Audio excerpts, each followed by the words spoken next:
আমি Alok Kumar Baidya, general physician, psychotherapist and founder author of ইউওটোপ্যাথি। প্রতিদিন সুস্থ থাকার জন্য আমরা অনেক কিছুই নাই করি, তাই না? কিন্তু দৈনন্দিন জীবনে এমন কিছু আমাদের ভুল অভ্যেস আছে যা অজান্তে আমাদের অসুস্থ করে তুলছে। ইউওটোপ্যাথির গবেষণায় কিছু মানুষের মারাত্মক কিছু ভুল অভ্যেস শনাক্ত হয়েছে, যা আজ আমি আপনাদের সামনে তুলে ধরছি। দেখুন, আমাদের প্রথম ভুল হলো ব্রাশ করার সময়। সাধারণত আমরা ঘুম থেকে ওঠার পর ব্রাশ করি, কিন্তু ইউওটোপ্যাথি বলছে যে আপনি দুপুরে হোক আর রাত্রে হোক, যখন আপনি অ্যানিম্যাল প্রোটিনস অর্থাৎ মাছ, মাংস, ডিম খাচ্ছেন, তারপরে কিন্তু ব্রাশ করা খুব জরুরি।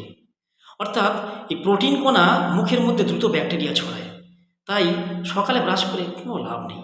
দ্বিতীয় ভুল হলো আমরা সাধারণত ব্রাশ করে দাঁত পরিষ্কার করি, কিন্তু একবার বলে কেউ মাড়ির যত্ন নিই না। এই মাড়ি হলো দাঁতের পকেট, খাওয়ার পরে খাদ্যকণা মাড়ির মধ্যেই জমে, তাই উচিত মাড়ির থেকে খাদ্যকণাগুলোকে বের করা, মাড়ি প্রতিদিন ম্যাসেজ করা, মাড়িকে মজবুত করা। যদি মাড়ি কারোর মজবুত না হয় তাহলে দাঁত পরিষ্কার করে কোনো লাভ নেই। এর তৃতীয় ভুল হলো সাধারণত আমরা জল ছিটিয়ে নাক মুখ পরিষ্কার করি, সেটা কিন্তু বাইরের অংশ, কিন্তু ভিতরের গুরুত্বপূর্ণ অংশটা আমাদের অবহেলিত থেকে যায়। আমাদের সাধারণত নাক দিয়ে জল টানা, আবার জল থ্রো দেওয়া, আবার শ্বাস জোরে নেওয়া, আবার শ্বাস জোরে ছাড়া, তার মধ্যে থেকে নাক রিফ্রেশ হয়, ভিতরে জীবাণুগুলো চলে যায় এবং অ্যাক্টিভ থাকে সমস্ত মাসেলগুলো। আবার আমাদের আঙুল দিয়ে জিভ, আলজিভ এগুলো আওয়াজ করে পরিষ্কার করা, এটা দরকার।